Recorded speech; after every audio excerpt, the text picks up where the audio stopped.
How to change your Google account profile picture. This simple process lets you update your profile photo across all Google services. First, open the Settings app on your Android device. Next, scroll down and tap on Google to access your Google account settings. Following that, tap on Manage your Google account at the top.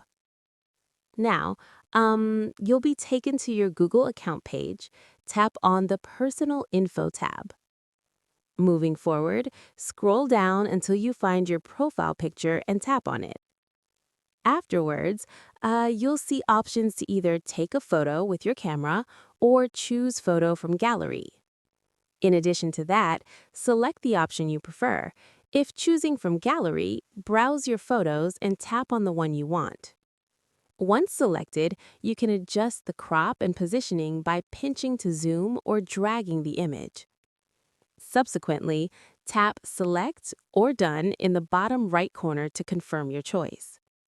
Moreover, your new profile picture will now be updated across all Google services like Gmail, YouTube, Google Drive, and Google Meet. Afterwards, the change takes effect immediately and is visible to anyone who views your Google profile. And that's it. If you found this video useful, be sure to hit the like button, subscribe to stay updated with more tutorials, and ring that bell icon for notifications.